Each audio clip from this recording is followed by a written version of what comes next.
Okay, guys, one thing I do get a lot of questions about is testing video game systems.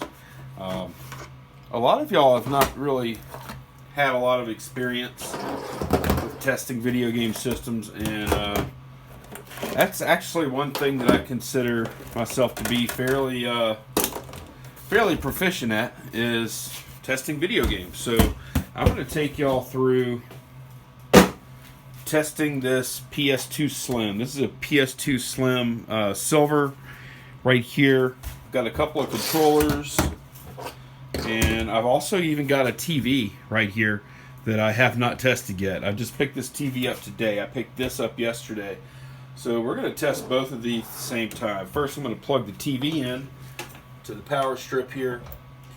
And there's a couple of things that all video game systems need, and that is power. And I actually do not have the plug that goes right here. There's a plug that goes from here to the power strip, so I need to go grab one.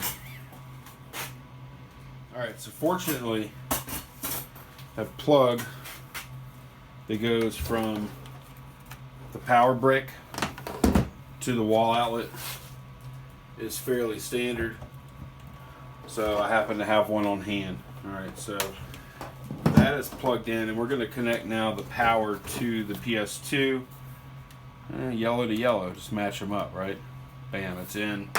And another thing all video game systems need is to get their signal from the video game unit, which is right here on this particular one. AV out, AV multi-out is what it's called here. And we're going to plug this into here, and it only fits one way, which is this way. And then the other end consists of three different colors. You have yellow, red, and white. Yellow is video, red and white are audio. So we'll go to the back of our TV for this connection, or the side, actually. Or no, actually it's down here. And we should see we have video, R, and L. Okay, and they're also, I don't know if you can see this or not, they're also color coded. We have yellow, and we have red, and we have white. Okay, so that's connected. This is known as the AV port. Whenever you use those connections, you're going to be using the AV input on your TV. So that is now connected. And now we're going to hook up the controllers, or the controller. Just going to unspool this wire.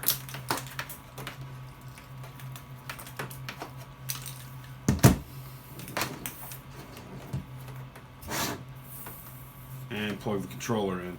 Controller on this particular unit is going to plug in right here. There's two different ports. There's one here, there's one here. We're going to test the other controller with the other port in a minute, but first we're going to go ahead and get this one up and running. I have the remote for the TV right here. I need to put batteries in it real quick. I have a couple of AA's handy. So like I said, I have not used this TV before either. Alright, and then we'll just power up the TV. Hopefully we'll see a picture. Alright, there's a Westinghouse logo. And let me adjust the camera so y'all can see what it's saying on the screen. Right now it looks like it's saying no signal. But I am going to look for input button. Look, there's a button right here that says source. I'm gonna hit that, and then I'm going to scroll to AV, and then I'm going to hit enter. I think it took it. Let me double check it. Source. No, it didn't. AV. Okay, now we're on AV mode. Alright. So, everything should be set. The only other thing we need is we need to put a game in. So I'm going to eject And I'm wrong. We already have Star Wars Battlefront in the machine. I didn't know it came with it.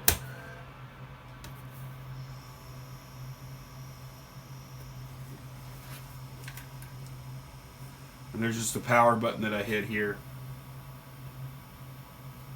And I'll turn the volume up. Good news, TV works. I didn't know that until just now. I had a pretty high confidence that it did work. And we're just waiting for this game to load.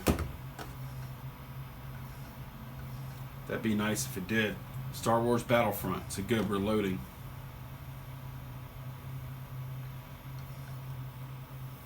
Looks like we're going to be in business. If it got this far, that means it's reading the disc. So, really good chance it's going to work.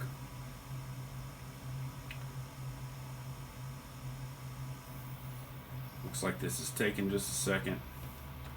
Violence.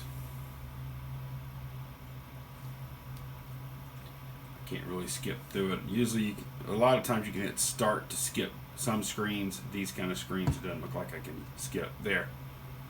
Press start to begin. I'll use that profile that's on the memory card. There's already a profile for this game on this. There's a memory card that's already been inserted. We'll do single player.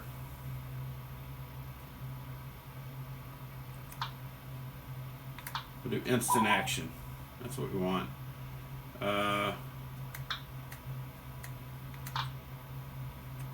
Looks like kind of a cool game here.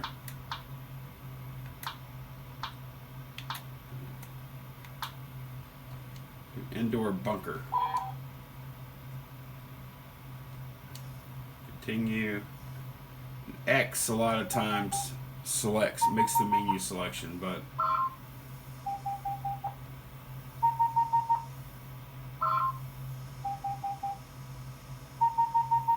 typically you can just hit buttons until it works, to be honest. We kind of figure it out as you go. But X usually does, make the menu selection.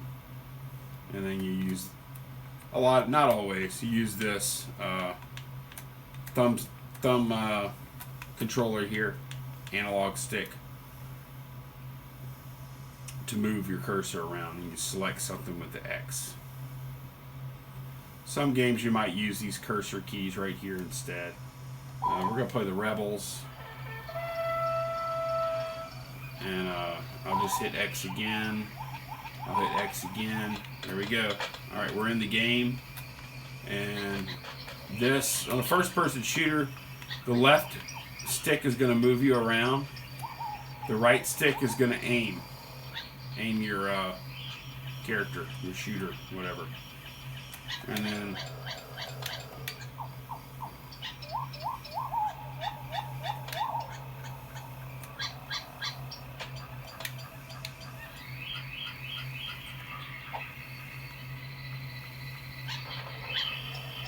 I just apparently shot some grenades. I'm mostly just trying, to try out most of the buttons, make sure everything's working good. And I have a pretty okay,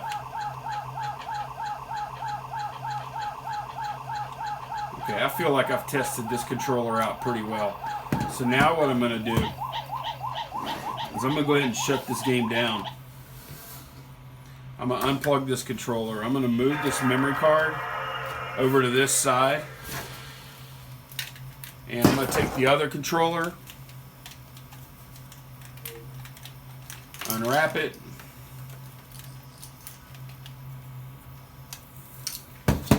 This system's probably about to nag me that there's no controller, I think.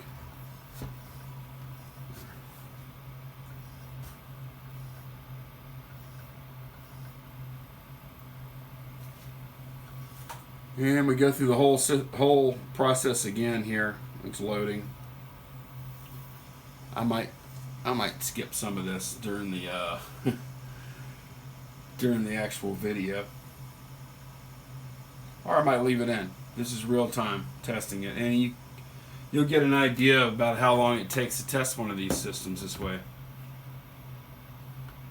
You know, you're looking at about 5 to 10 minutes to do a decent test, decent checkout. While we're waiting for it to load, I will show you, like, you see how there's, like, it's a lot of surface. I think it's just dirt, honestly. It doesn't look like it's scratched up that much. But I do want to mention, okay, see, so we're testing out a whole different controller and this other controller port, which is important. You want to test, you know, there's only two.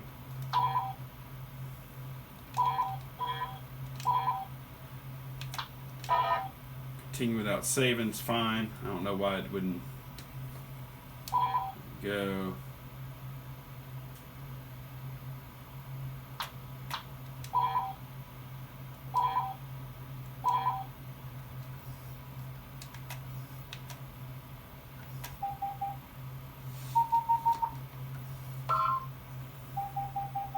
I'm just going to do the same thing I did again. So one thing I want to mention about these in particular, you see this finish on this Silver Slim? You don't want to use anything abrasive at all, or any kind of solvent. Like if you use alcohol to clean this, it's going to affect the finish. If you use like the magic erasers, that's going to also affect the finish. So I like to just use like a little water on a paper towel, you know, a damp paper towel, and just go with that. And now we're playing a Stormtrooper.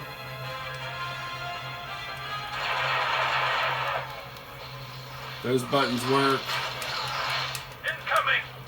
Objective acquired.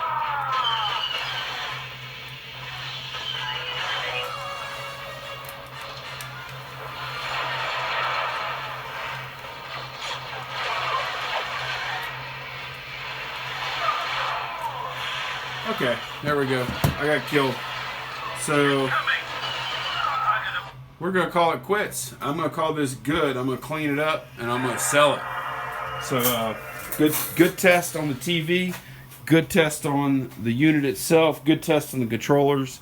Everything's good to go. I do want to mention that even though this time we were testing out a PS2, you know, all the gaming systems are pretty similar, really. Like, they all need power, like that one did. They all need a cable to go from the gaming console to the TV. They all need controllers attached or wirelessly connected. And they all have media of some sort, whether that be a cartridge or a disc or something. So the testing procedures, they're a little different from console to console, but you need power, you need input, you need controllers, you need a game. All that stuff stays the same, stays constant. So, you know, we'll be looking at a few other tests just to show y'all. Because, like I say, I know a lot of you guys are proficient with this, but some of you aren't.